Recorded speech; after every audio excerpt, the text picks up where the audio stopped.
小燕姐姐啊，係我係分享故事嘅，分享你嘅故事定係人哋嘅故事咧？都係我自己嘅故事。其實咧都未分享，其實咧我都想同你傾下偈啫。哦，你係點樣咧？嗱，咁樣嘅，我咧前一排咪同我老公嗌交嘅，嗯，咁嗌過交之後，佢又唔氹我喎，咁我咪自己就嬲咯。我就唔開心啊，我咪當時就發嬲之後就去我媽嗰度住幾日咯。嗯，咁咁當時我爸啊就去咗旅遊啊嘛，我媽咧又話去我哥嗰度照顧我阿嫂，我嗯，你等等阿嫂係我先吓，坐月嘅，你等多等下。直播間朋友嗯。仔，如果咁多人養龜嘅，到時候咧，如果有龜嘅，我到時候幫你哋買下，買唔係買係買啊！你繼續講。嗯，即係我阿爸咧就知道我咩嘢喺呢度住，佢就去旅遊啦。啱好咧就佢有嗰啲即係佢兄弟啊，我阿爸都差唔多70啊嘛，我話去開心咪去開心咯，去玩咯。我阿媽即係我自己阿媽咧，佢又去我阿嫂嗰度，同我哥嗰度啊。我阿嫂就坐月。我知啦，我而家都40幾歲啦，我阿哥都46歲，佢而家先生咗一個仔出嚟。咁大哦，家都開心，係大家開心，我媽都好開心，我媽都71啦。哦，其實，佢哦，咁咪就四廿幾開心又歲先去生仔啊？照顧。係啊，好遲啊。即係結婚又遲啊嘛，咁我媽咪開心，咪就去咗照顧我阿嫂咯。你老實講，咁，你有咩發生咗？你講真，你講真嘅。我講真嘅，我咪就同呢件事講起，我自己一個人住我媽嗰度住咗幾日咯，點解你一即係我阿個人翻爸阿媽都咗去住嘅？喺屋企。就係嘈咗交，所以翻咗屋企係咪？嘈咗交係啊，咁佢又唔氹我，咁我咪就，反正我爸媽咪屋企，咁我咪翻自己我家住幾日咯，好正常啊，係咪？哦，嗯，咁住咗幾日之後，我有一個同事啱好佢經過我媽屋企門口，男人嚟嘅。佢咧就發係即係同事嚟嘅，佢咧咪就發信息過嚟，就話想上嚟飲下茶傾下偈嗰種。咁當時我諗住我自己晚黑又冇嘢，即係又冇嘢做，又冇同佢傾偈，我老公又唔發信息俾我，咁嗰時咪我就嗌佢上嚟咯。反正天氣休息係咪？咁咪哦，就傾偈。嗰時咧就傾到佢家事，又傾到我生活所有嘅嗰啲唔開心嘅事，同我傾到好耐。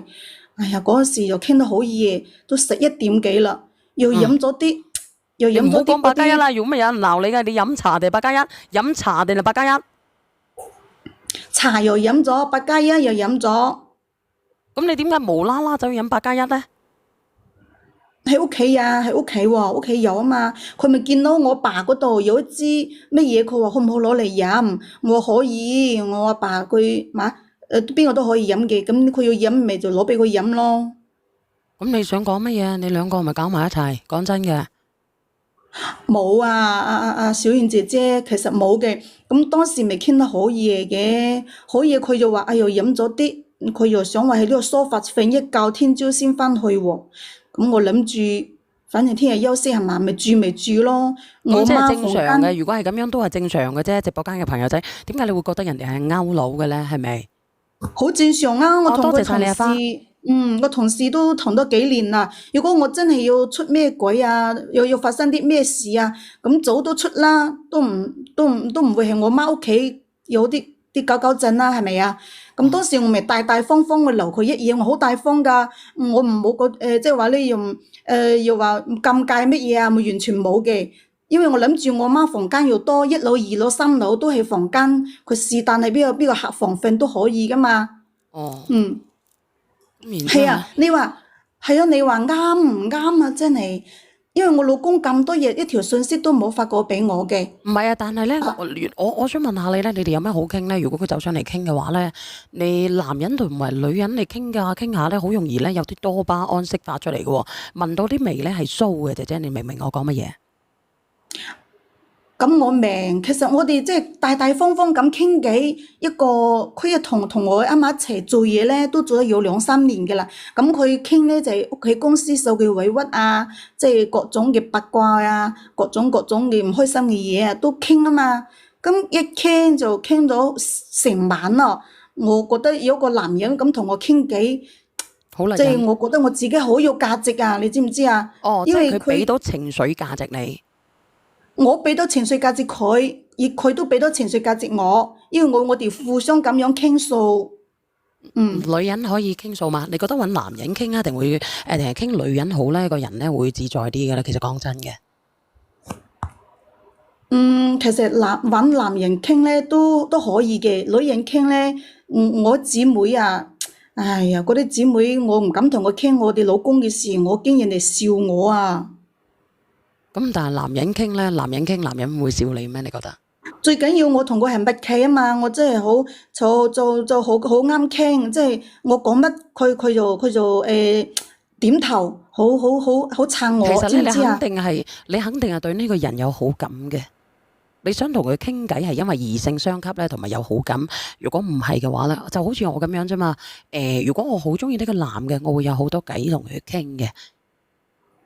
係，我係對佢有啲好感，所以我哋好啱傾，就乜都可以傾。但係咧，你話我短暫時間咧走入去有公事傾可以理解，但係你話我傾一晚咧，我就會覺得，除非男婚未嫁啦，咁樣咧會正常啲。佢都有家庭嘅，佢都有家庭嘅。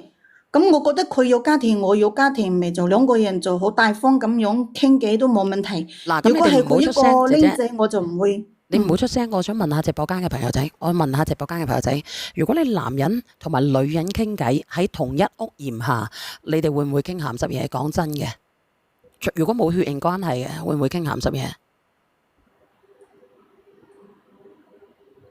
你哋有冇會傾鹹濕嘢之類嘅？阿姐姐，我冇，我哋係有好感，但係我呢唔係話感情上嗰啲好感，即係兩個人互相係啱傾嗰種。嗱，咁我冇問下直播間話感情嘅人嚇，嗰種。我問下直播間嘅朋友仔啊，一個乜嘢啊？嗱，呢個朋友仔講乜嘢啊？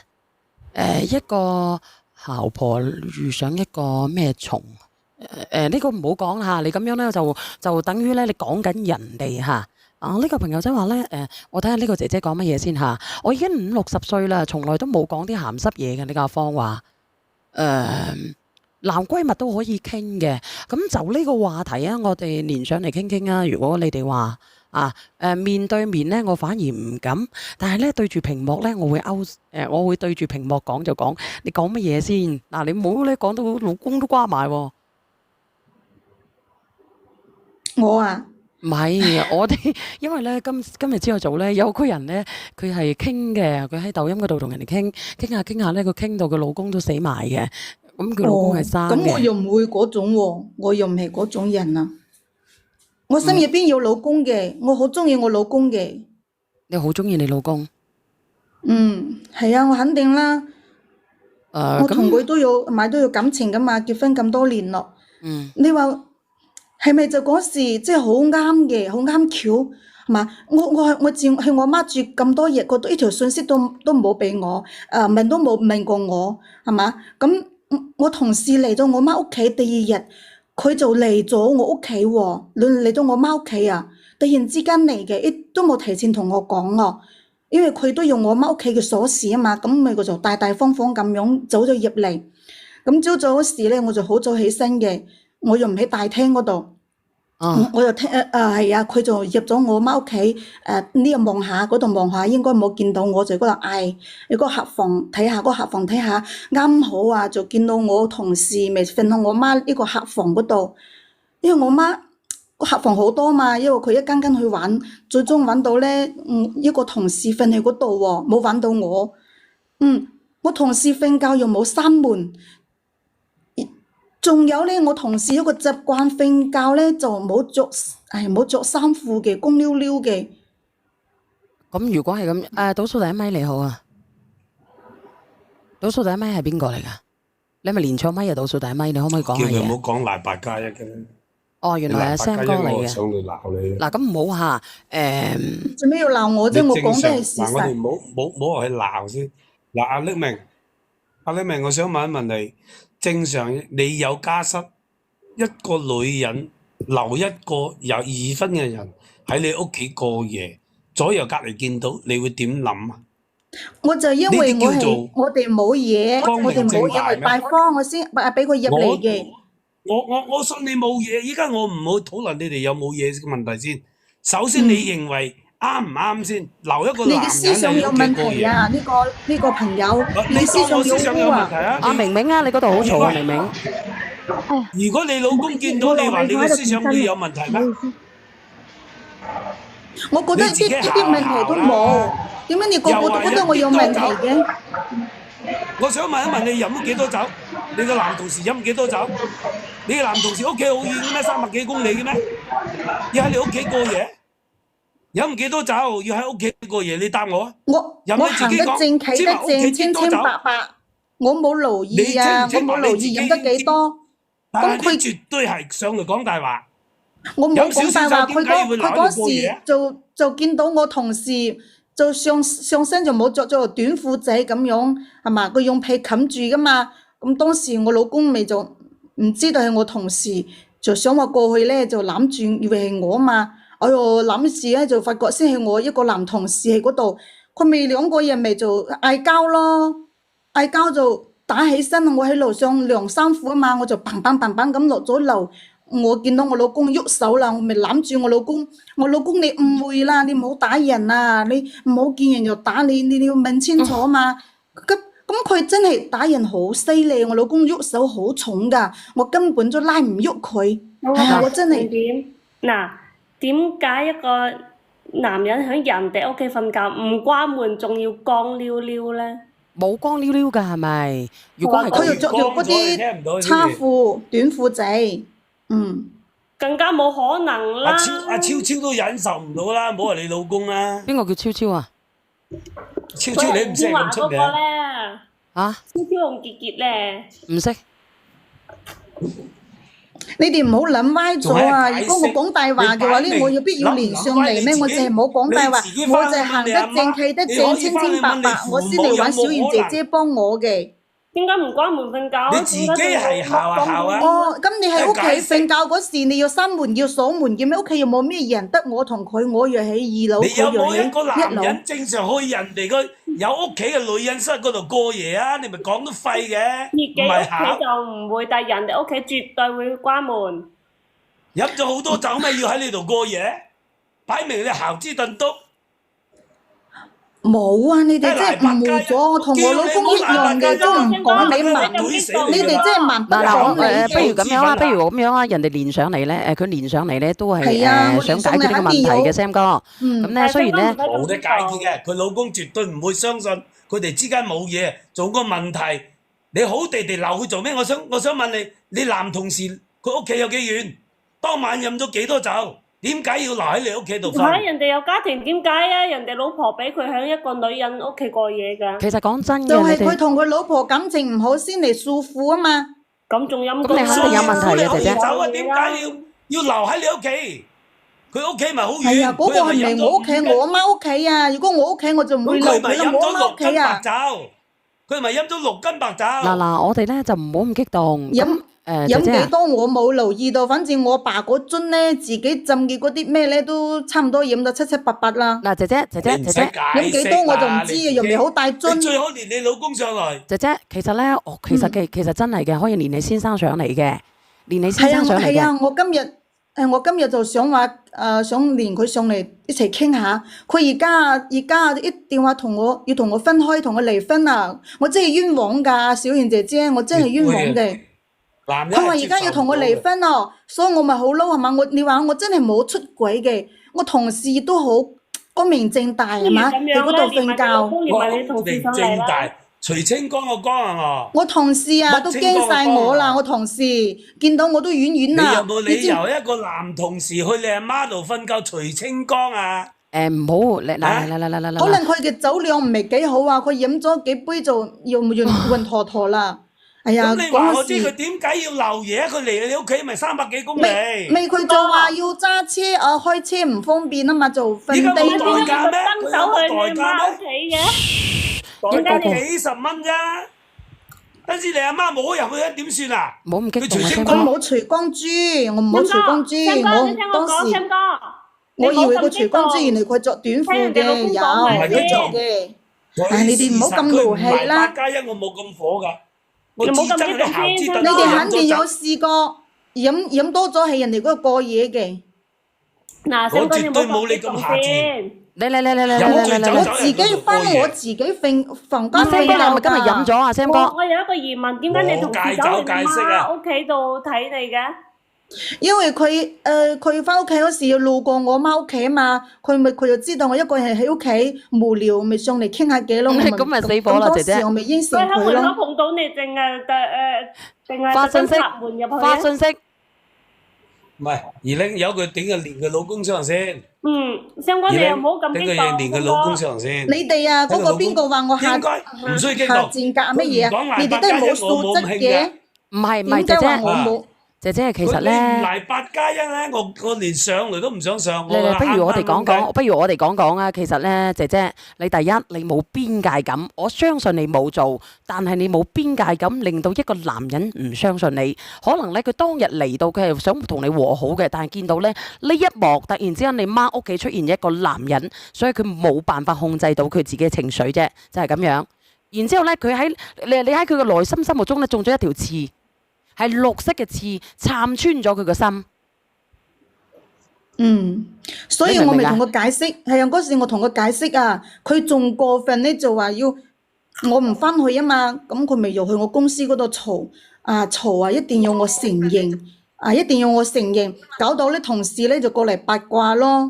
咁八卦之後，個阿頭都知道呢件事，搞到我而家都冇工做啦，停咗職啊。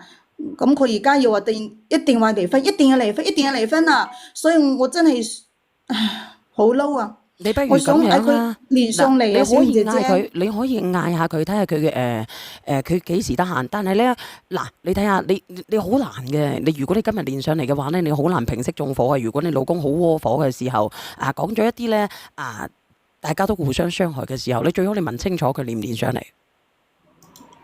我而家仲發嬲緊啊，信息都唔覆我噶啦，所以我想話俾個電話你，嗌佢上嚟，應該你咧。嗱，我唔係護住個良心，我講嘅係乜嘢咧，姐姐？嗱，你第一你自己冇邊界感，令到你老公唔相信你；第二，咁我哋係冇證冇據啊嘛，我哋就係見到呢個男人咧就乜嘢啊嘛，係咪先？我哋又鋤佢唔入。確實冇發生呢啲事啊嘛。我唔理你有冇先，好似男人都係啦，我哋出咗咩鬼嘅？如果你冇證冇據，唔叉得住佢哋直播間咧喺度咧即係喺度咧摁下嘅。佢都唔會認嘅，就好似呢個姐姐仔咁樣，係咪先？佢哋摁，即係你冇叉得住佢哋兩個咧喺度摁嚟摁去嘅，你認唔認啊？如果俾你認唔認啊？二玲，二玲啊，俾你認唔認啊？認咩？等。咁如果你俾人哋 check 唔到嘅，你哋摁過嘅，然之後咧你喺上邊晾衣服，佢喺下邊嚟嘅，你認唔認啊？屌，光明正大，老閪都認啊！如果唔係光明正大，老閪都唔認啊！咁咪就係咯，咁你話佢點會認咧？成晚佢傾訴啫，二玲啊！我又覺得好好奇咯，姐姐做咩？佢日日都唔經過就揾個晚就經過你阿媽屋企，又飲茶又飲酒。嗱，呢個咧就係啦，姐姐，你係寂寞得滯，你係肯定係相約同佢哋兩個喺嗰度即係點講咧？我冇呢回事，根本冇呢回事。冇呢個緣分就係咁樣嘅，冇理由咁啱嘅然之後得咁巧乜鬼嘢嘅。份啊！依家交通咁方便，佢走唔到開唔到車，有代駕，有啲點解走唔到啊？你兩個人你咁絕對有黐楞咗嘅，只不過唔捉奸咩在床，你就唔因為佢承認啫。講到冇錯啦，佢係死口唔認啫，林 Miss 周係嘛？係啊你正常一個女人，你有冇可能留一個同事喺外家過夜？即係冇腦啲人唔會做呢一步啦。所以我而家咧咪就係知錯。我知道我冇邊界感，但係我確實冇發生嗰啲事。感受啊？我想問一問你。小賢姐姐，你一定要信我啊！你一定要幫如果你翻到去見我。到你老公留個女同事喺你屋企你過夜，你會點啊？當你翻到去見到個女同事又好似你個剝清光咁，你會點啊？有冇可能呢個男嘅留佢喺度過夜，仲打開，仲要鳩恨咁啊？有乜可能啊？我自己翻我自己房間瞓㗎。唔係搞掂就問題翻房間瞓咯，係另一題，係嘛？問題係你個男同事佢剝咗，仲要第打開門，門都唔唔鎖啊！關門。我真係冇咁係啊打開門説明乜嘢啊？你打開門説明就係光明正大啊嘛。我瞓着咗，我睇緊電腦啲文件啊，一邊睇一邊聽嘅。嗱咁樣係啊，而啦，咧，因為佢話佢老咧，公見到會以為佢老婆啱食飽死上去翻房噶嘛，啱唔啱講？如果我真係搞嘅話咧，我哋就唔會咁打開門，真係兩個人就唔唔係啊，分開啦。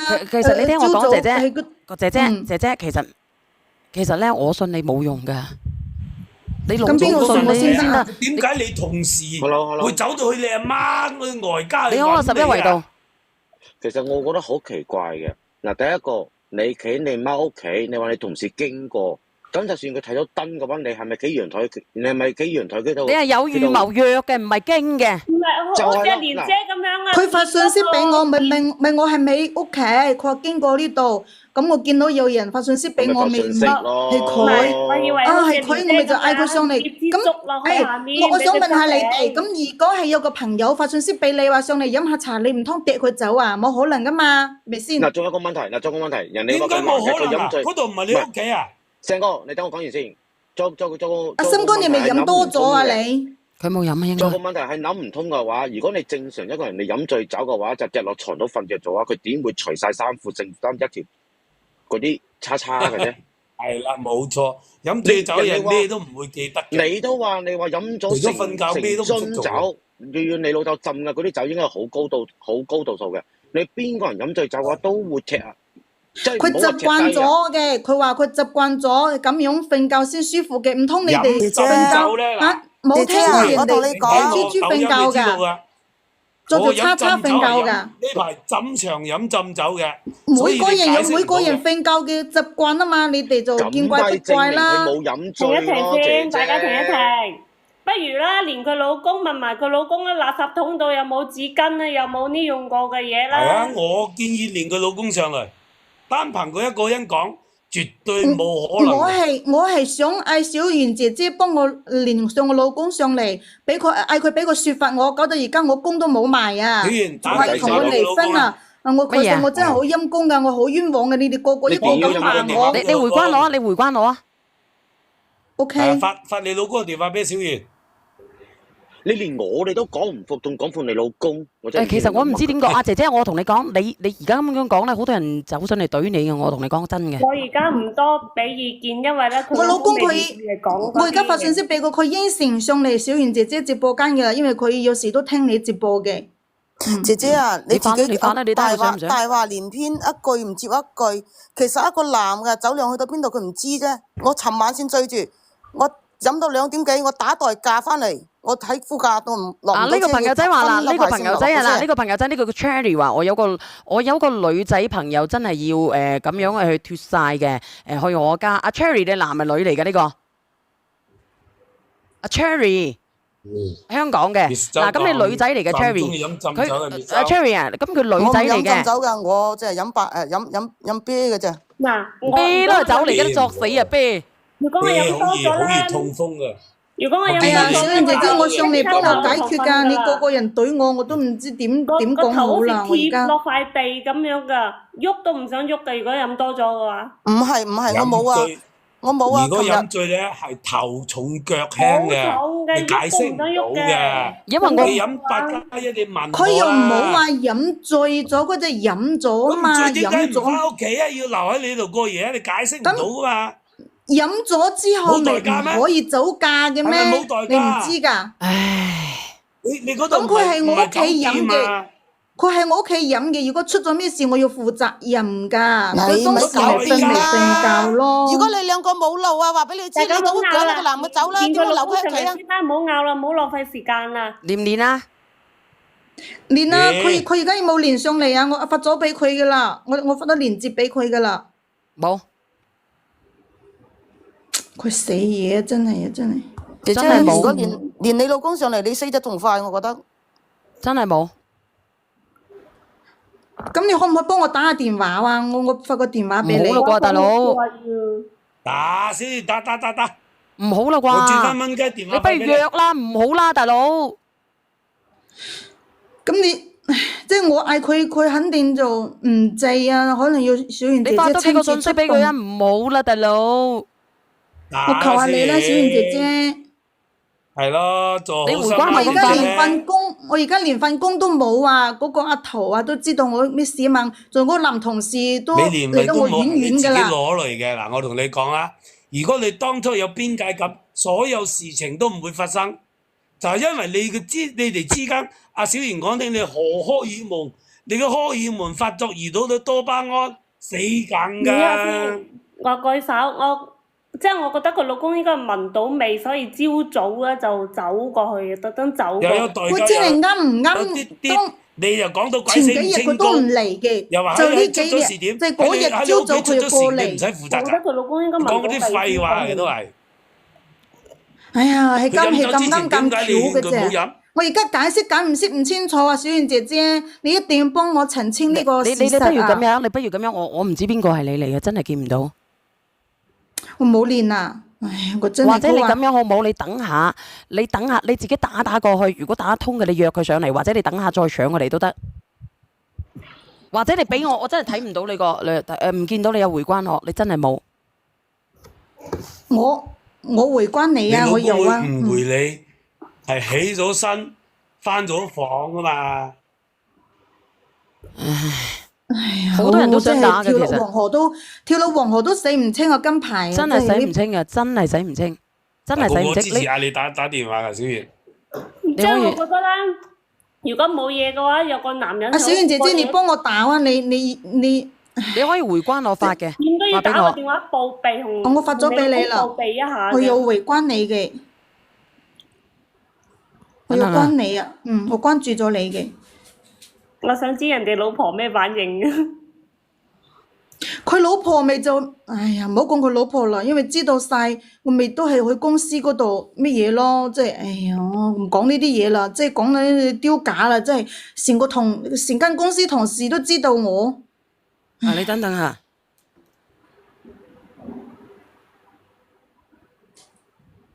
唔該晒啦，小圓姐姐，你真係好人，唉，唔係我呢排都瞓唔我話俾你知，我着覺咯蝕。埋我啲費用啊！你明你哋已經係曖昧咗好耐㗎啦。其實我唔係好想打嘅啫。其實你約佢仲好過啦。發生咗有幾耐？我約佢唔喐啊！而家我發咗俾佢，佢話一直都唔連啊。我可唔可以加佢未啊？我問下你，嘅問下你意見先啦。我想問一下，呢件事發生咗有幾耐啊？就係呢幾日啫。我想問你哋一個問題啊！我想問你一個問題，我可唔可以加佢未啊？原來有未嘅喎。可以啊，可以。我問下佢先啊，我睇下佢聽。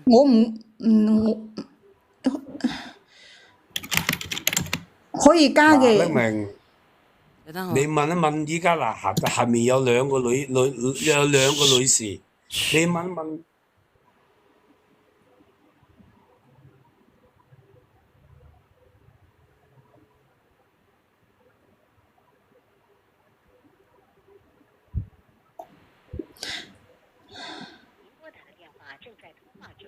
再打。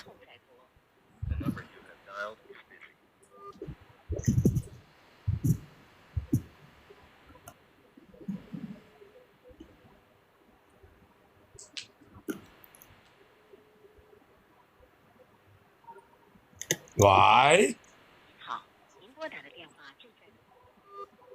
我仲想講嗰個人咁似阿 Sam 哥把聲嘅。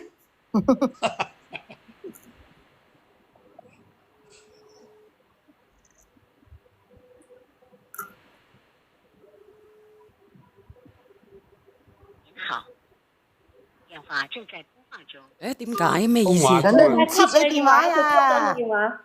吸你電話啊！佢唔係吸嘅，而唔係啊，佢家吸響咗兩下再吸啊，吸咗就係正在通話中㗎。哎呀，咁我真係唔知點算好啦，小圓你老姐姐。公應該喺度聽緊，但係佢唔肯連上嚟。佢應該喺直播間啊，因為我分享咗直播班俾佢。您撥打的電話正在通話中，請稍後再撥。佢係拉黑咗我哋係咩問題啊？拉黑佢係我平時拉黑你係點拉黑㗎，梁仔？叫梁仔攞梁仔電話打咪得嗱個啦。響音就係咁樣嘅。如果佢拉黑你咧，就係話一直喺通話中。佢響咁多聲，佢係咪通話拉黑咗我啊？佢響咗再吸。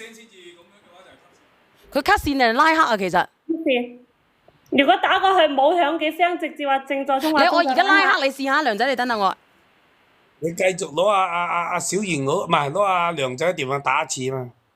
我拉黑你好啊，你拉黑我好啊？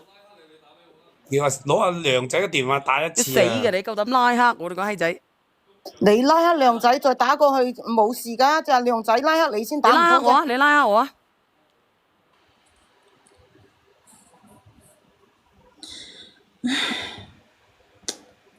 睇到啦，電話我睇到啦。好，您拨打的用户正忙。咁嘅？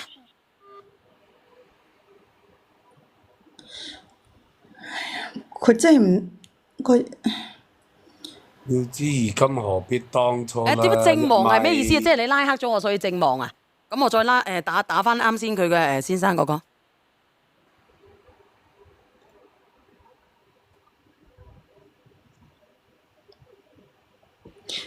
哎呀，我分享咗直播間俾佢，佢可能就喺直播間聽住啊，小賢姐姐，所以吸你線啊，佢特登㗎佢，咁樣啦，我真係要去親自揾個時間約佢上嚟傾下呢件事，唔解決就係唔得嘅，唔解決兩個人都好傷害嘅。佢話要去離婚，我就唔會去嘅，冇傾完我就唔會去離婚。你俾個意見啦。嗱，你而家連你老公上嚟，其實個個會懟死你嘅。你不如等呢件事丟淡咗之後，你哋兩公婆慢慢好解釋、好商量啦。而家解唔到啊！七平係冇黑枸杞嘅，七平係冇黑枸杞嘅，因為佢送咗盒嗰個六角無粉俾你啦，金姐。而家風頭火勢啊！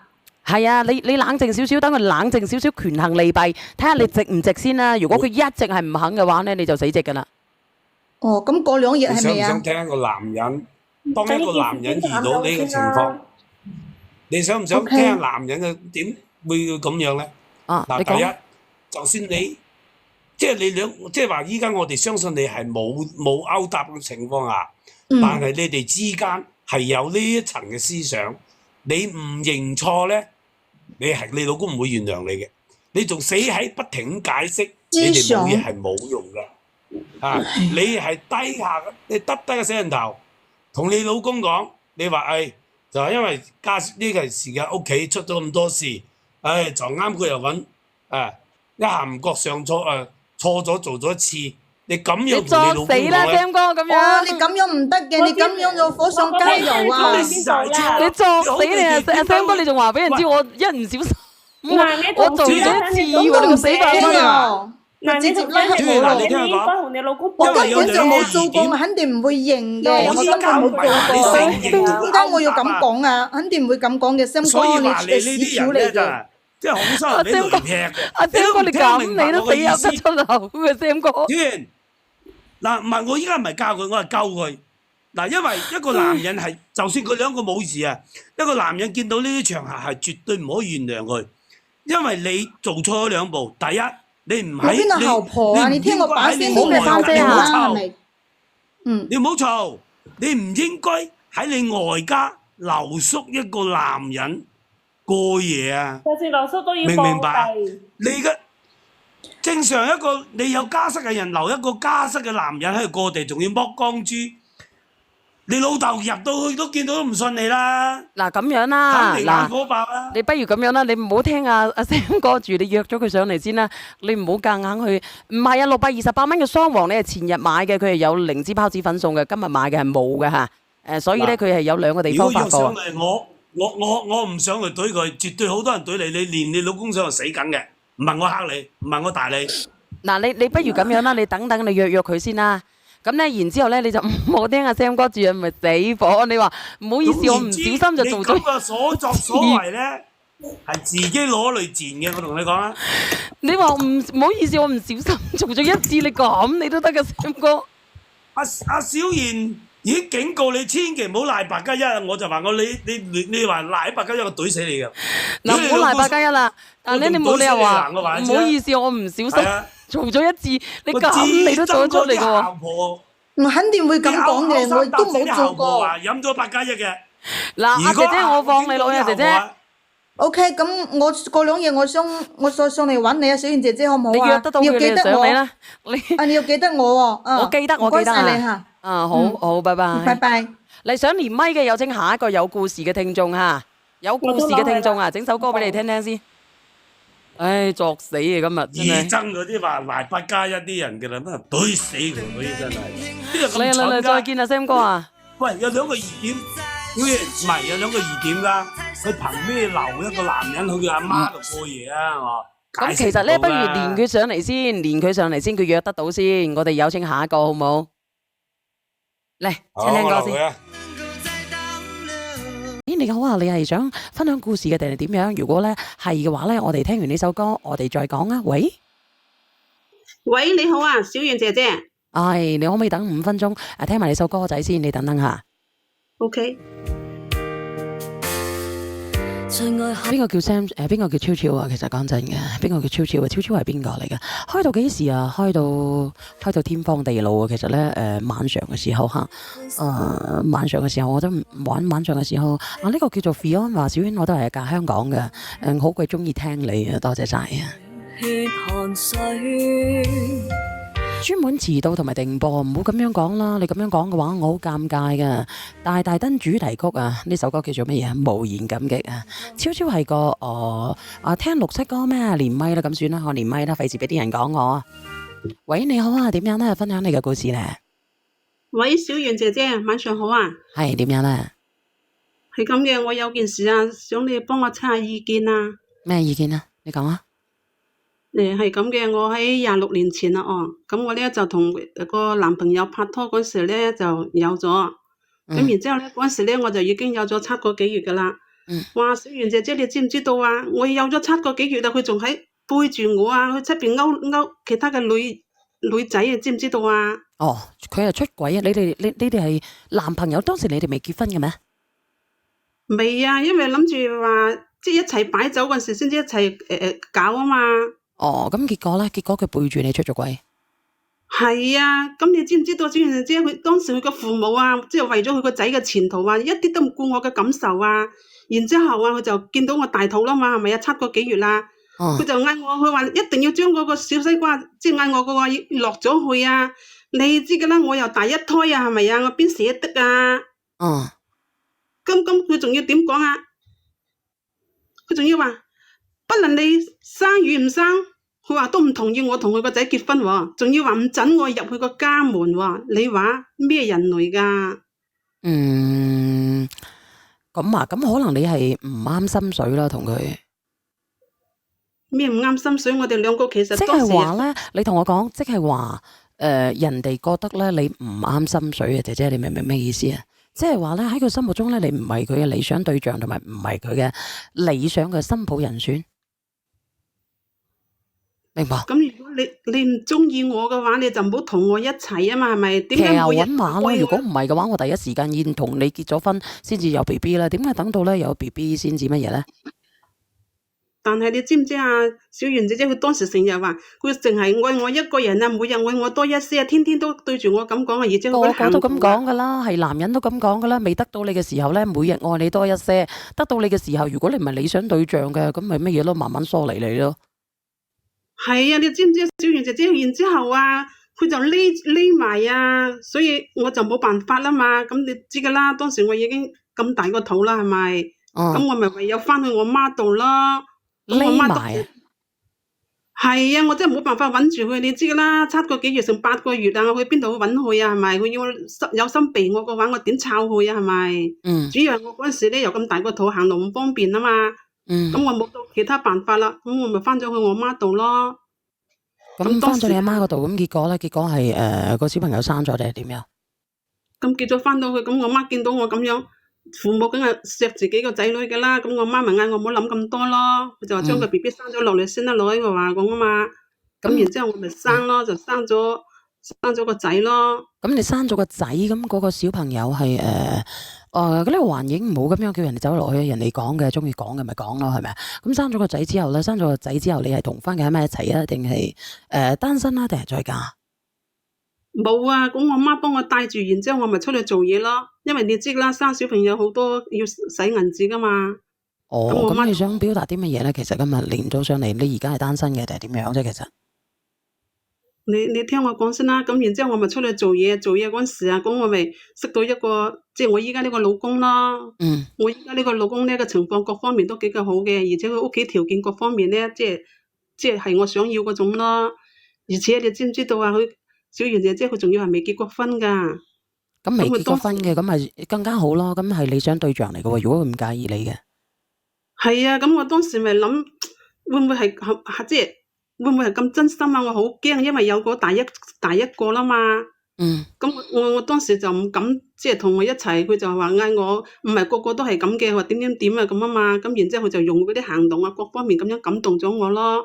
咁其實咧，咁其實我問你啊，咁既然係感動咗你咧，咁你同佢感情好唔好啊？到而家？好啊，真係幾好噶，講真啦，因為我當時真係冇諗過再婚噶啦，因為一次已經打敗啦，然之後佢就成日咁喺度，即係嗌我俾個機會啊，然之後佢話唔係，如果你覺得我唔啱你嘅話，先知點分開啦咁啊嘛。咁佢知唔知你有個仔噶？有啊，你知唔知道佢知道我之後，即係我將我個情況一而講俾佢聽啊嘛，因為我怕成隱瞞人，到時又是咁樣分開又唔好啦嘛，係咪？哦。咁然之後我就將個情況講俾佢知之後咧，佢就即刻話同我結婚咯。你知唔知一結婚佢就做老豆啦嘛，係咪？你好真愛係咩啊？咁你一結婚做老豆咁樣講咧，你係諷刺啊，定係咧感動咧，定係感恩啊？其實梗係感恩噶，小圓姐姐啊，你諗下。我呢段時間啊，即係折磨咁啊！你知唔知道？如果唔係睇住個仔份上啊，我早已唔知去咗邊度，或者去青山啊，或者去芳村都有份啊！你知唔知道啊？真係好。芳村啊！我聽你把聲，如果係咁樣嘅話啦，你應該係珠江三角仔，我哋本地人嚟㗎。係啊，咁然之後佢話唔介意，因為同佢結婚咁咪做咗老豆啦嘛，係咪？嗯。咁講真啦，我真係好，即係覺得我內心發自內心啊，真係好對唔住佢啊！因為咁多年，你知唔知道啊？即係同咗佢一齊生活之後啊，即係俾我感覺就好美滿嗰隻咯。咁你既然咁美滿嘅，你連上嚟，你係想分享你嘅美好生活啦，感謝佢啊，定係點樣啊？咁然之後我同佢結咗婚之後咧，咁我都同佢生咗一個女女，咁啊即係兒女相傳啦。係同佢親生嘅定係點樣啊？同依家呢個老公生嘅。因為佢個包容性真係太好啦，你知唔知道啊？咁我如果唔同佢生一個嘅話，我覺得對唔住佢啊，知唔知道啊？咁其實你個三觀都好正啊！咁你連上嚟咧係感恩佢啊，送首歌俾佢啊，定係點樣啊，姐姐？我就想你聽我講話先啦。咁然之後我哋兩個人結咗婚之後，咪有即係兒女相傳之後咧，就一齊去做啲小生意啦嘛。咁跟住尾咧，即係各方面都好神啊，因為可能兩個人同頻啊，三觀各方面咩都似啦嘛。所以我呢排因呢啲嘢好聲都沙晒啦，咁跟住尾咁咪話我個衰仔咯，咁即係本身一家幾口幾好嘅係咪？但係點不知呢個時候啊發生一件話齋，即係狗血嗰啲咁事啊發生喺我身上啊，你知唔知道啊？我嗰個衰仔包啊喺出邊啊識咗一個女仔啊，即係你識女仔都好係咪？佢呢個年齡係咪啊？佢居識唔識啊？識到你知唔知係邊個啊？咩？佢識到我嗰個前男朋友嗰個女啊，你知唔知道啊？咁即係話同父異母嘅妹。係啊，你知唔知我當時聽到啊，真係手騰腳震啊，即係同父異母啦，咪嗱話齋係咪啊？咁如果係咁樣嘅，咁我覺得好戲劇性嘅喎，姐姐。咁我當時咪會到處了解下咯，睇下到底係咩回事咯。咁啊打聽到原來係咧，我呢個前男朋友同即係佢個老婆結咗婚之後咧，原來係冇得生嘅，人哋話齋，所以人哋話齋呢啲叫做天有眼咯。所以呢啲講句唔好聽啲，就係佢當年對我嘅報應咯。當年對你嘅報應，咁你想講嘅係乜嘢？如果咁樣嘅話，你想過嚟咧，你係想解氣定係點樣啊？第一就解氣，第二個我想你勸下我個仔，即係冇同佢個女一齊啊！你知唔知道啊？因為佢依家真係唔肯見我，又唔肯聽我電話啊。點解？佢一直都好乖嘅，就係同咗我呢個即係前男朋友嗰個女啊。咁你話我呢個前男朋友你佢衰唔衰格啊？明知呢個係我個仔嚟噶嘛？咁你係咪要去阻止佢先係噶嘛？係咪啊？阻止佢？係啊，佢唔阻止不得啊！佢仲要好似好贊成佢個女同我個仔一齊啊！你話我嬲唔嬲啊？佢好贊成？係啊，佢明知道我個仔，即係佢個仔啊！咁佢雖然啊嗰個係佢個即係領翻嚟嗰個女，咁但係我都唔想同佢一齊噶嘛，係咪啊？咁你嘅意思即係話你唔允許，你唔中意？梗係唔允許啊！你知唔知佢當年點樣對我啊？佢一個人對我就好啦，連佢成個家庭啊對我啊，真係我當年真係俾佢折磨到話崩潰嗰隻，你知唔知道小圓姐姐？咁你先生知唔知啊？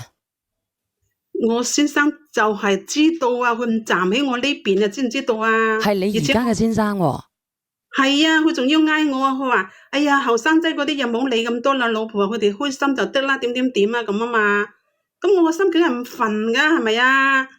邊可以咁樣嘅啫？你儲其他儲窮啲或者儲山區啲我都冇問題，我都可以接受。唯獨儲佢個女我就係好唔中意，你知唔知啊？即係睇到個前頭爭到個尾後嗰隻，你知唔知道啊，小圓姐姐？但係問題係你哋都係上一輩子嘅事啦，係咪先啊？點解要拖累到下一輩子咧？呢個姐姐。咁我當時我唔知道。咁佢哋又冇血緣關係，咁戀愛係自由嘅喎，你過唔到你自己個關，問題你要問下你自己嘅仔中意邊個先得噶。我個仔啊，依家講句唔好聽啲啦，佢帶住嗰條女啊，去咗中山嗰邊匿埋啊，你知唔知道啊？而且嗰個女啊，仲要係有咗幾個月噶，6個幾月噶啦，所以我知道佢咁樣，我咪又嗌佢即係引產咯。我話我係唔接受噶，你話阿媽點都好啦，我話。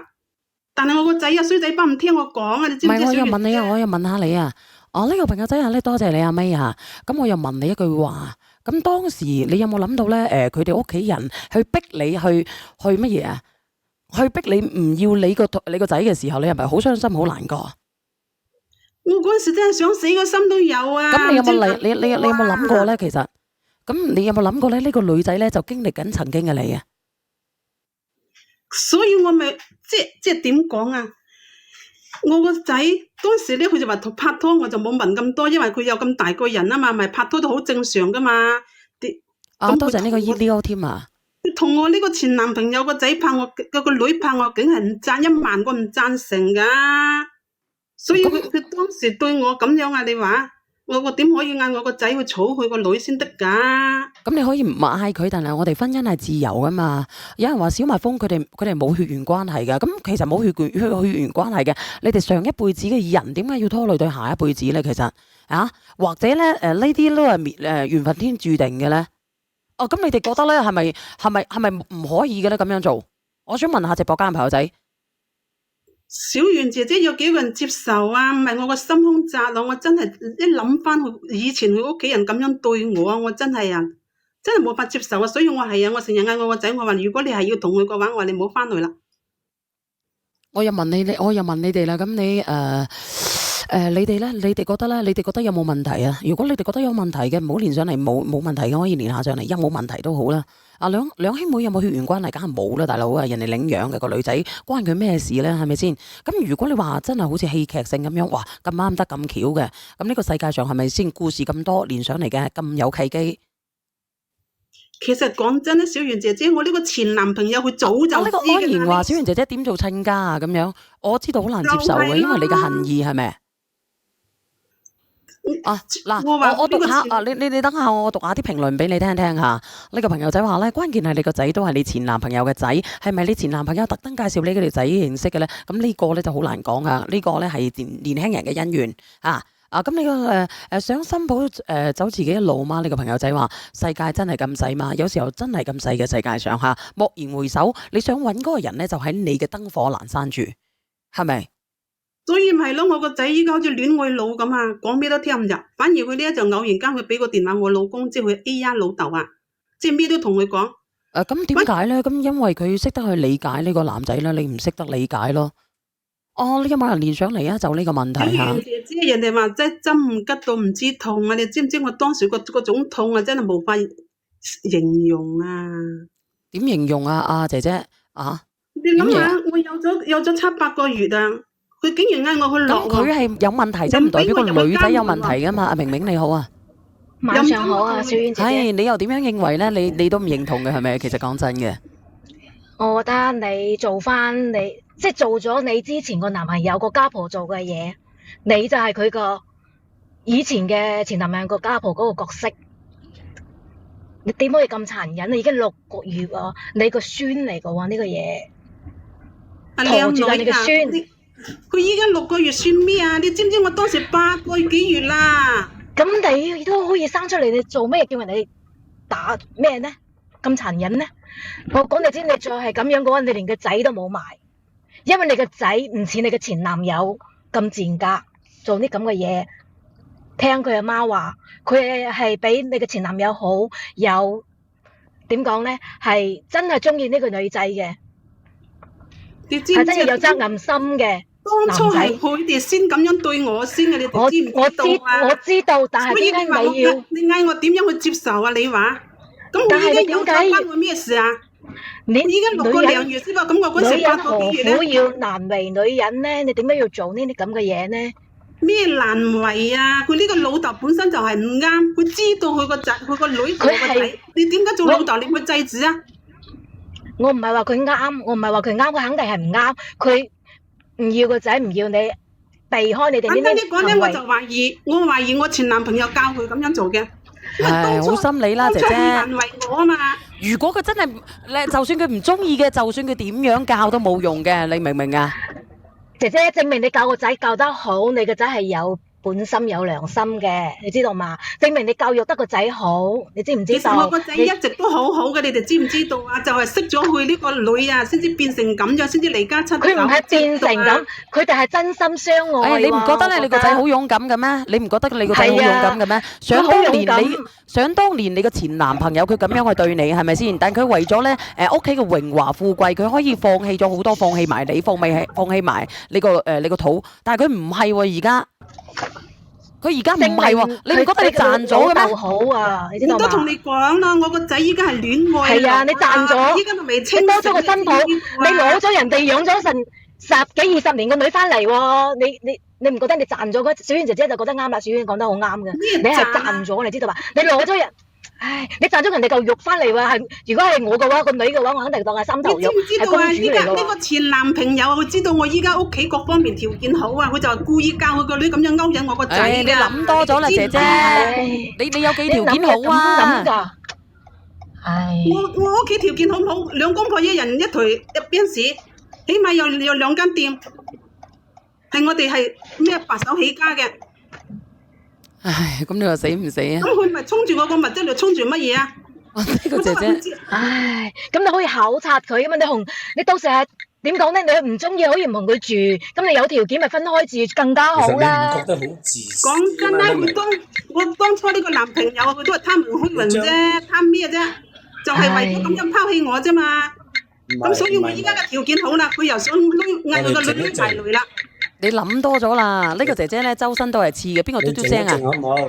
阿 Sam 哥唔該，你冇嘟嘟聲啊！嗱，你換種方式嚟諗好唔好？唔係，我停一聲，我停好啦，停好啦。嗱，你換種方式嚟諗，你心中係有恨意好正常，但係咧，你冇將你嘅恨意啦，擺即係搞到人哋咁痛苦，你要咁樣諗，你而家條件好。你有冇聽頭聽尾㗎？我都話我個仔啊，儲個山卡啦，儲個你俾我大講2歲我都未受啊！停一停，嗱，你個前男朋友啊，的確係撲乜街啦。咁你哋而家生活而家過得咁好，你要俾佢睇，我當初唔跟你係好事嚟㗎，因為咧我而家過得比你好啊，你吹啊！邊個啊？呢個二拎啊！你喺條街邊做乜鬼啊？隨聲嗰啲啫。呢個直播間嗰個人啊，話咩冇血緣關係啊？但係雖然係冇血緣關係啊，但係一睇到嗰個前男朋友，我真係憎到睇到前就憎到尾後，你知唔知道啊？我點樣同佢親家啊？你哋我同你哋講，你好難咧釋懷到佢嘅恨嘅。呢個姐姐咧，佢好憎晒佢哋冚家嘅呢個姐姐。我真係未試過咁憎恨一個人，你知唔知道啊？阿一咪嗱，你心平氣和。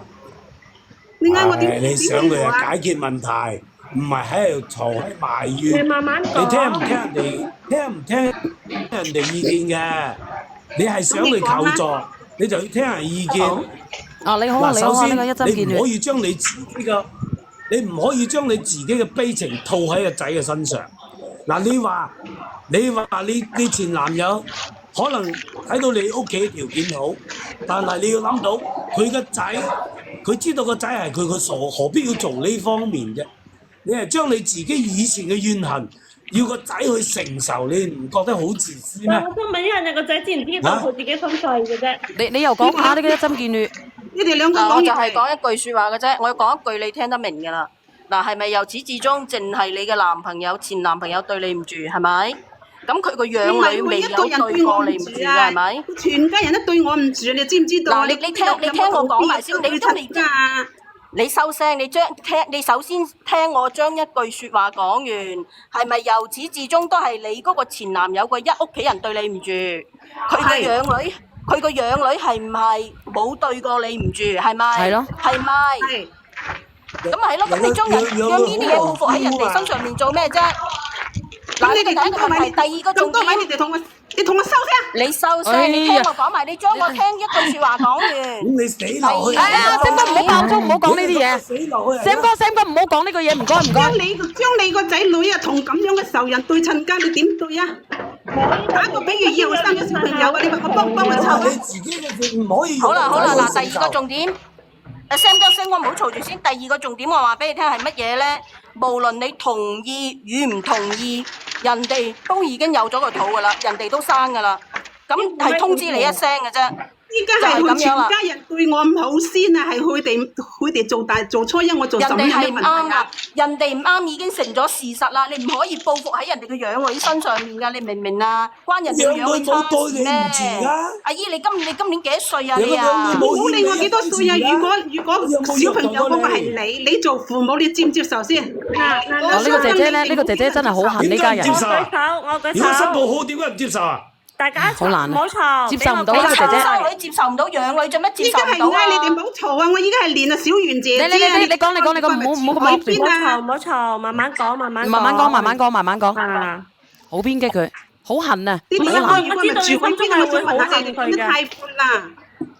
我知道你會好恨佢，但係呢個係人哋，即係佢個養女唔係親生女，你要諗下佢個養女由細到大冇咗父母㗎，即係咁可憐，係咪先？女啊，我點可憐得咁多啊？我當年邊個可憐我啊？呢啲嘢唔發生你哋身上，你哋真係唔知痛嘅。我都話你會好恨呢個人，我知道，我真係好恨啊！好恨。我好坦誠同你唔係啦，嗱，我同你講下啦，我即係呢啲咧係代表佢哋嘅觀點。嗱，你肯定講話針拮唔到肉咧就唔知痛，你冇辦法接受係咪？係啊，小圓姐姐。但係你不如咁樣啊！但係你咁樣去做，你係咪要逼你個仔走咗啲唔應該走嘅路？你知唔知啊？仔到時會肯定唔要你呢個做阿媽嘅。你個仔知唔知道佢身世啊？做咩唔知道啊？佢依家就係知道啊，同埋嗰條女啊去咗中山啊！我本身喺廣州呢邊嘅，知唔知道啊？啊，你講啦，一針見血俾你講。咁就係咯，你繼續反對，你連仔都冇。咁如果你做部車欄杆 Benz 係咁過世啦，如果你嘅部欄杆 Benz 好巴閉啊！我想問下你哋，你哋一個月嘅，我想問下你哋一個月嘅指責我，你有冇去指責我哋啊？莫非你同嗰個前男朋友係一家人嚟嘅？你知唔知啊？你知唔知人哋個養女？前男朋友靜一下得唔得？你哋越咁想講問下你哋係越過火咪。前男朋友嘅親戚，還是朋友，還是屋企人？你唔好咁激動，唔好咁激動，姐姐，你講講一針見血。唔係人哋嘅養女係咪未有對唔住過你先？係咪先？你唔可以報復到喺人哋養女身上面㗎。嗱，我同你講啦，你首先你唔好講我，你首先唔好講我先，你唔好駁我先，好唔好？你首先聽我將一句説話講完先，好唔好？你想報復你嘅男朋友，佢個養女到咗你手上面，你到時你點樣報復佢都得。我呢啲唔係報復啊！我意思即係覺得佢哋唔合啊！你知唔知道啊？嗱，我話俾你聽，依家你個仔連通知你都唔通知你，佢就將婚結咗啦。你點樣？你係咪戇嘅啫你啊？你今年幾多歲？人哋依家結婚淨係個身份證就得啦。講到你個心好似好闊咁嘅我靚女。唔得啊！佢接受唔到啊！你個一針見血，佢點都接受唔到啊！佢。唔係㗎，你接受與唔接受，人哋就將婚結咗啦。你點樣？死落去啊！你不如阿 Sam 哥唔好講呢啲嘢，Sam 哥啊，唔好講，我一唔好個二個，我講句唔好聽，我已經喺度忍你哋㗎啦。呢位姐姐主要係唔想同個前男友一家有。無論你嗱，我再講多次，無論你同意與唔同意，儲個窮啲嘅，儲個窮啲。無論你同意與唔同意，人哋都已經將婚結咗啦，你明唔明啊？你個仔咧，我話俾你聽，佢係一個獨立嘅生命、獨立嘅個體嚟嘅。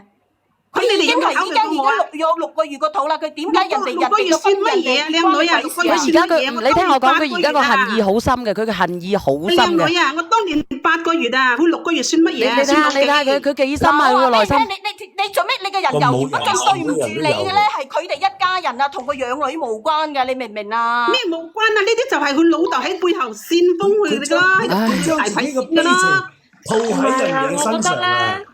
停一下，我覺得咧應該係要等佢個孫出咗世以後，佢見到個孫咁得意，佢先可以慢慢。你不如咁樣啦，其實咧，如果你一直係咁樣嘅，佢一直逼住係咪喺我哋中山，定係喺邊個中山？係啊。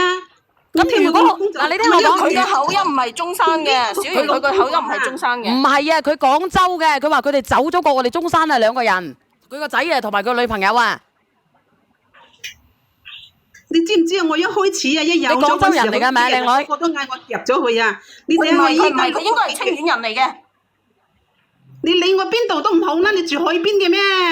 你邊度人啊？收聲㗎！呢啲係我嘅家事，幾時輪到你出聲？我又唔係連你，我連個小圓姐姐。小圓姐姐，你可中唔中意佢哋拉落去啦？真係煩死人啦！你唔好咁急躁。誒，好猛啊！呢個姐姐。真係解決問題㗎，唔好咁急好冇？佢而家等於係嫁咗俾佢個仔咧，娶咗出仇人嘅女咁樣。佢廣州人嚟嘅，佢廣州人嚟嘅呢個女嘅。佢唔想接觸嘅前男友。佢呢個口音有乜可能係廣州人嚟嘅？小圓。廣州從化。唔係廣州口音，唔係廣州。從化。你唔好理我邊度啦，反正我就廣州啦。你話到而家係，我覺得係清遠嘅，關你哋咩事啊？你啲人解決唔到。要麼廣州你話，個仔女啊，你個仔女哋接唔接受到？你做父母接唔接受到先？你講俾我聽啊！咁你依家約唔約到你個仔上嚟啊？都話我約唔到啦，佢要去中山。你唔使接受㗎，人哋就係將婚結咗，人哋唔使接受㗎，你唔需要接受㗎。冇錯，等我講一句，因為姐姐咁，如果你個仔係唔聽你講嘅，將個小朋友生出嚟，咁你以後會點樣啊？人哋冇可能打嘅。你點樣？我依家都唔接受佢呢種婚姻，你知唔知啊？父母唔認同嘅婚姻係佢唔需要你接受咯喎！依家講真嗰句，佢都唔理你嘅感受，走咗啦！依家唔係啊，其實你唔接受佢個仔咪唔要你咯，人哋唔要你唔認你做阿媽。都話我個仔依家暫時點會老啊？你哋問有冇我問良心啊？6個月個 BB 你都話唔要，你個心係黑色啊你！你哋要啊佢啊！你哋攞去。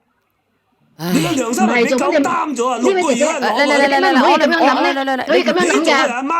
如果唔係不如咁生啊，你點會遇到依家咁好嘅老公啊？我哋細聲少少。要時間去緩衝，等佢慢慢去接受。你要俾時間佢，你好難喎。你如果唔係遇到你之前嗰個前男友，你點會遇到依家咁好嘅老公？你點解唔可以咁樣諗咧？你點可以有咁好嘅老想問下你哋啊，你哋有冇由頭到尾聽我講一轉㗎？我當時8個幾月度，佢哋嗌我打。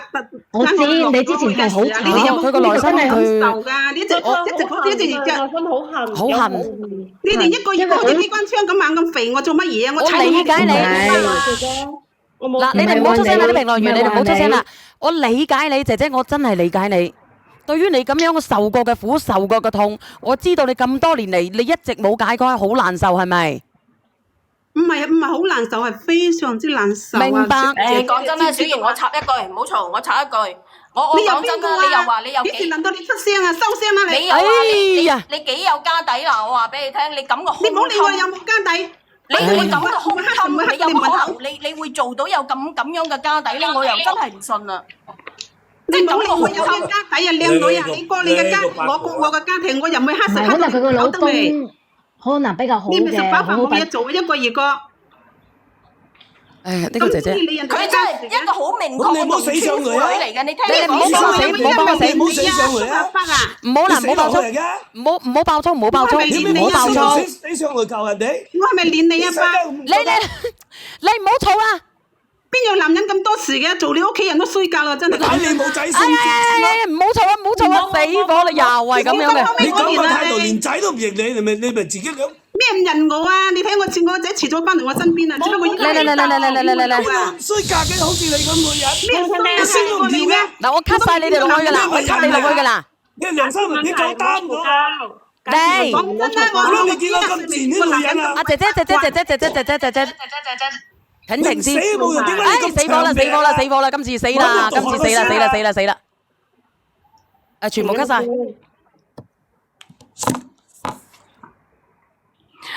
小楊話俾你聽，阿 Sam 哥肯定係飲咗咩㗎？係啊，係啊，我好驚啊！你而家一下子咁樣，我嚇到我仆街敗行啊！應該 cut 咗，等下會彈槍噶啦。嗰個女嘅走咗啦。我唔知啊，應該仲喺度，緊咪？姐姐，你哋可唔可以頂我講下嘢？唔好喺度騷擾我得唔得㗎？解決問題慢慢講。你講真係未試姐姐。過咁扯火，你哋一個二個。你姐姐，不如咁樣，你聽我講，我理解你，咁你補充下呢個一針見血。嗱，我話俾你聽，人與人之間，你人哋聽咗你好耐先見到㗎啦，你知唔知道啊？我唔放你落去，你放心，我唔放你落去，我唔會放你我話落去。俾你聽，你聽我講好唔好？你首先聽我將一句説話講完，你唔好駁我先。對唔住你嘅係你個前男友一家人，係咪？係咪？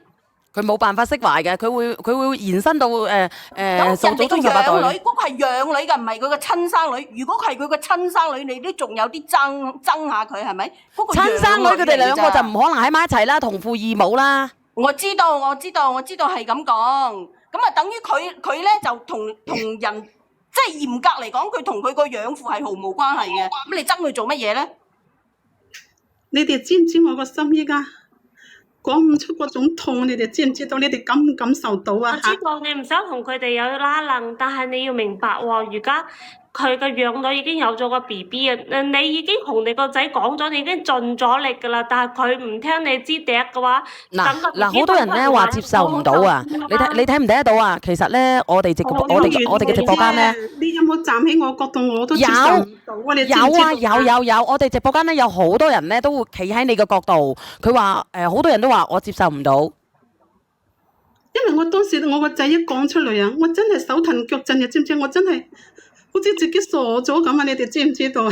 嗱，我教你啦，嗱，你唔好行呢個親戚，你聽我講，你唔好行呢個親戚，你就係行你呢個新抱就得啦，好冇？我同你講，嗱，你可以睇下評論嘅咁多人啊，即係我唔道德綁架你。如果係咁樣嘅話，暫時咁樣處理啦，係啊，你信我啦，姐姐嗱，你就行住你新抱，因為你個新抱係養女嚟嘅啫嘛，嚴格意義上佢同佢個養父。你聽我講埋先啦，好唔好？嗱，你聽我講，其實我真係理解你嘅。呢個家庭出世，你話會好到邊度去啊？嗰啲教育，佢已經根深蒂固啦。你聽我講，你有冇聽過近朱者赤，近墨者黑㗎？我呢廿幾年啊，跟住我前男朋友好到邊度去啊？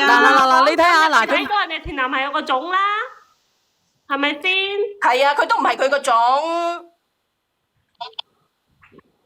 你聽我講，你冇行呢個你男朋友呢個親戚，你呢個新抱你認咗佢，你信我講啦，係啊，就咁樣啦。你個仔佢第日有時啲嘢佢自己識得處理噶啦，都冇咁多事啦。依家你知唔知啊？依家我個仔係好有教養一個人啊，逢人都嗌嘅，你知唔知道啊？自從識咗佢呢個女之後啊，你知唔知成個人佢唔駁我嘴，就係唔出聲啫嘛。你聽我講啊，阿姐姐，不如你聽我講啊，好唔好啊？仔大洗晒界啦，講真嗰句，佢嘅家庭教個仔教得好咯，咁佢係有教養，所以佢唔駁你嘴啊嘛，姐姐。面對啊，你面對唔到，你聽我講先好唔好？你可唔可以聽聽我？可以。你可唔可以聽聽我？嗱，我想問你啦，我問你一句話，咁你話叫佢打咗佢。你覺得啦咁嗱佢呢頭家好抵死嘅，個男人抵死啊！然之後咧佢嗰個佢阿爺阿嫲衰，佢冚家都衰。但係你要諗下喎，咁呢個女仔既然俾你仔接受得到嘅，佢素質應該唔差嘅，係咪？小袁姐姐，你哋唔好出聲字。僆仔啊，點識咁多嘢啊？嗱，唔使識唔識得咁多啦。咁最起碼你個仔能夠接受，係唔係？其實我個仔依家都個心好亂嘅，講真啦。如果佢如果佢亂嘅，佢就唔要呢個女，唔會拖到6個幾月，唔會私奔私到去中山。我舉手。小袁姐姐佢係一個好負責任嘅一個僆仔嚟嘅，你知唔知道？咁就係咯，咁佢就好負責任啊嘛。你冇出聲字，既然佢咁負責任嘅，佢就證明佢係愛呢個女仔嘅。你有冇聽過我哋直播間之前有個咧？有個姐姐咧，佢連咗上嚟嘅，佢廣州嘅，佢就反對呢個女嘅，嗰個女嘅咧，帶住個肚嫁，嗰個男嘅咧唔食唔飲，韞喺間房。其實你知唔知啊？我個仔係唔知道佢哋咁衰㗎，佢哋真係人前一套，人後背後一套。你哋我同你講啊，姐姐，佢唔知道佢咁衰啊，但係佢同佢呢個女仔相處過㗎嘛。個人世嘅係呢個女仔，我知道你對佢好大偏見㗎啦，講極都講唔聽㗎啦。但你要諗到先，你聽我講，姐姐，嗰個小朋友嗱，佢6個月咯喎，咁如果真係而家如果走咗嘅話，佢治唔治6個月？你睇睇。咁如果佢6個幾月，你咁樣掛咗佢，佢實有手有腳會喐嘅喎，係一條生命嚟嘅喎。當時你都唔捨得，咁你而家你覺得呢個女嘅捨唔捨得啊？小圓姐姐，我唔怕同你講，我同佢個前男朋友所有嘅嘢，我冇同我個仔講過，因為我覺得呢啲係大人還大人，小朋友還小朋友。你應該要佢知道，你應該俾佢知道。所以我知道佢話呢個係邊個個女嗰時。我真係你知唔知道啊？你不如咁啦，姐姐，我知道你唔死心嘅，但係你要諗下喎，嗰個小朋友喎，嗰個小朋友係攞咗出嚟嘅咯喎，攞咗出嚟嘅喎，一條命嚟嘅喎，有手有腳嘅喎，好痛嘅喎，個肚墩仔咧，你知唔知攞條針落去拮住個頭嘅喎？你諗下喎，你當初冇喎，拮住落去打入去，然之後就冇嘅咯喎，出嚟嘅喎。當時你個仔就係因為你咁有愛心。所以佢嚟到呢個人生，你想唔想咁樣先？佢有住你個仔一半嘅骨血嘅喎，你話俾我知喎。我幫我個仔行翻你個前男朋友嗰條舊路啊，明唔明啊？小圓姐姐，你唔好再講啦！小圓姐姐，你前男朋友條舊路啊，明唔明啊？小圓姐姐，你唔好再講啦！你越聽，我覺得我好似係啊，好陰質㗎，唔好做呢啲咁嘅嘢。早產嗰啲6個幾月都可以出世嘅，你知道嘛？點可以做啲咁嘅嘢呢？真係好殘忍啊！我唔係同你講笑喎。唔係啊，好多嗰啲6個月出世嗰啲係養得生嘅。咁你自己諗諗喎，你咁樣去，你自己你都唔捨得啦！你7個幾月啦，6個幾月出世嗰陣時。你諗下，如果佢咁樣，你眯埋眼，你自己諗諗喎。呢個小朋友，你諗下你自己都唔捨得咧。當初7個月，咁如果你眯埋眼，你諗下，哇！我陀住個肚，我一個女人，你話你叫佢忍咗佢，你話我陀住個肚，你個仔帶住佢去醫院，然之後咧，佢哋明明相愛嘅2個人。然之後咧，唔可以要個小朋友啦。你個新抱睇下佢個為人先，觀察佢個為人。你知唔知道啊？小圓姐姐當時佢屋企人全部都跟我去落咗嗰時候，我真係好唔願意，你知唔知啊？咁我又問你啦。依家咪折墮咯，生唔到仔咯。如果唔係我媽，呢啲係因果嚟嘅。我爸嗌我唔好諗咁多，話仲有我哋喺度。如果唔係我父母咁樣鼓勵嘅話，我真係當時諗住同我個仔就咁樣一齊去另外一個世界。咁嗱，我而家問你啦，姐姐，我而家問你啦，你諗下佢哋2個咁相愛嘅人。拖住隻手行去我哋嘅醫院，然之後話俾佢知我唔要呢個小朋友。你話佢個心幾難受，你話佢幾崩潰。一個係即將嘅準爸爸，一個係即將嘅準媽媽。當時你遇到個渣男，問題係佢哋2個相愛嘅喎，佢哋2個係唔捨得嘅喎，係因為你而變成咁樣嘅喎。連你自己嘅老公都勸你尊重佢哋，尊重後生。點解你唔你行前一步，你與善爭生？你不如咧，你退下一步啊！你海闊天空啊！你點解唔諗下過多3-4個月你湊孫啦，個孫出世啦？係啊，咁後生有嫲嫲做，好幸福噶啦！我都覺得好幸福啊！點解要咁樣啫？你唔同佢哋交往嘅啫嘛。咁你係睇咗一條生命啊嘛，生命嘅到來啊！你知唔知咩叫做？你本身屋企嘅條件咁好，分開住。慢慢觀察佢個人品。小姐姐，你咁樣講咧，我個心又好開心嘅。講真啦，但係同意就同意，但係佢哋咁樣冇得生，所以到時我自己帶呢個孫嗰時啊，我係唔會俾呢個男人睇嘅。講真啦，因為我真係好憎佢哋，知唔知啊？係啊，唔俾佢睇咯，係啊，唔好俾佢睇咯。你睇唔睇另外一回事先？你睇唔睇另外一回事先，姐姐？你睇唔睇唔理佢住？你首先嘅就係唔好逼得太緊，如果唔係嘅話，人哋2個人做咗啲唔好嘅嘢，你以後見唔到佢，咁點算呢？還有啊，小圓一步一步嚟啦。嗱，我講多句我落好冇？嗱，還有啊，如果你逼得佢咁緊啊，你越係逼佢啊，如果佢生咗出嚟嘅話，就算咩話，當初嫲嫲話唔要你嘅，佢哋恨你一世啊！同你講。你哋唔好再講啦，你哋唔好再講啦，好似。你諗下過多幾個月湊孫唔好咩？嗱，我仲有一個，仲有就係咧，你覺得佢我人品點樣嘅？你話我願意同你哋傾傾，就個小朋友嘅問題。我落啦，拜拜。你可以連你嘅新抱上嚟。如果你揾個時間，我諗佢哋兩個肯定好開心，因為你慢慢接受佢哋。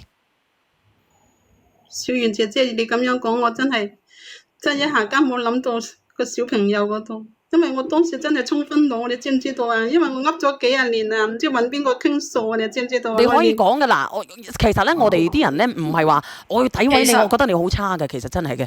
其實有好多人都接受唔到。你好偉大嘅，其實我講一句啦。嗱，其實我講一句啦，你啱啱講咗上嚟講嘅時候，你講咗一句，其實我覺得都好啱聽嘅。你唔係話佢嘅，咁話你話都報應咗佢，佢都冇親生噶啦，係咪？係啊。咁係咪已經報應咗佢啊？咁你呢個係親生嘅，係咪？咁嗰個係養嘅啫嘛，同佢又冇血緣，都遺傳唔到佢啲基因啦。唔理佢遺傳都好啦，因為我哋前邊嘅人嘅事咧已經過咗去啦。你咧有你嘅正緣，佢有佢嘅正緣，係咪？咁你哋咁樣講分析都啱嘅，但係你知唔知我啱先真係好興啊？你知唔知啊？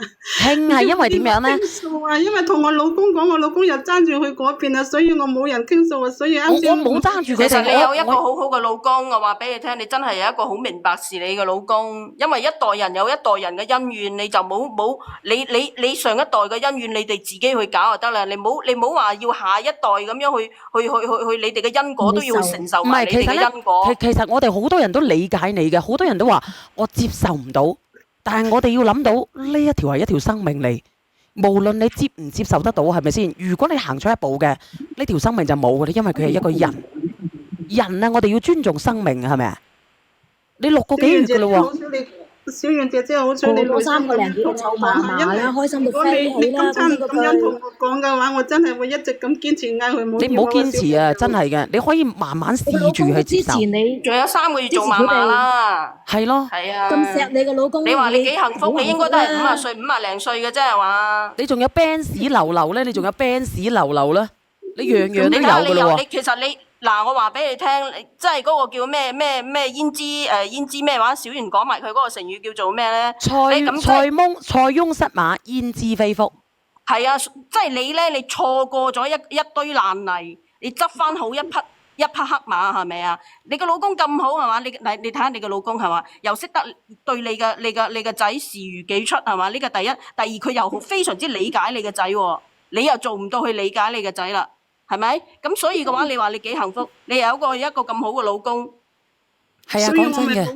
我個老公包容性咁強，因為我一諗到呢啲就諗翻當年個嘢，全部浮晒個腦袋，你哋知唔知道啊？因為冇人。你就係遇咗嗰個渣男，就係一個嗰個。嗱，你不如接受佢啦，你可以聽聽啊，因為媽媽咧係。如果佢唔係咁樣對你嘅話，你就遇唔到咁好嘅老公，你要咁樣諗啊，你知道嘛？係啊，錯過咗你老公噶啦，你知道嘛？知道，多謝晒你哋咁多。一個紅塵嘅男人係好難。嗱，當你喺諗唔開嘅時候，你可以連上嚟，你唔好做錯啊！知唔知啊？咁啊，第日你可以咁樣咯，你嗰個親家嗰度，你得閒又咪俾啲面色佢睇下，難睇嘅面色俾佢睇下，報復下佢咯。咁啊唔好啦，冤冤相報何時了啊！為咗我哋嘅下一代，我哋放寬少少。我話俾你聽，有時啲惡氣係要出下嘅。咁你喺呢度出啊？好客觀嗰個講過嗰句説話啦，唔出。我話俾你聽，有時有啲惡氣唔出下，得喺個心入邊啊，好辛苦嘅。明白。咪有機會你咪出下嗰啲怨氣咯。我咁大個女未試過捉住咁多人鬧啊，所以唔好意思。唔緊要㗎，唔緊要㗎，冇嘢理解你。你出咗氣咪得咯？我哋好多人咧都會明白嘅，明白你而家嘅心㗎。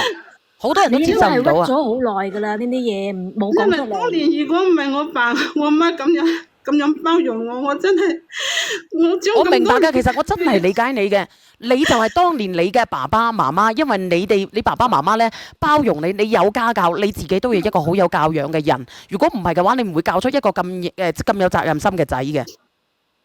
既然呢段緣已經開展咗，就等呢段緣繼續啦。你有咁好嘅爸爸媽媽，我教你點樣出一啖惡氣啦！嗱，咁好個仔，姐姐，我話俾你聽，我教你點樣出一啖惡氣。你等你啲仔女新抱唔喺度嘅時候，即係當你可以除咗呢2個人唔喺度嘅時候，你可以盡情俾啲好惡睇、好難睇嘅面色同埋或者係即係有啲惡言攻擊對你嘅親家講都得，但係你唔好當住你嘅仔同埋新抱嘅面，係啊，咁你嘅惡氣咪漸漸出晒佢咯，係咪？靚女，我今次聽完阿小圓姐姐咁分析，我都唔會再揾佢哋出去啦，因為我唔想我個仔夾喺中間難受。非常之好，我覺得你咁樣係啱嘅。係啊，我哋退一步啊，唔好去。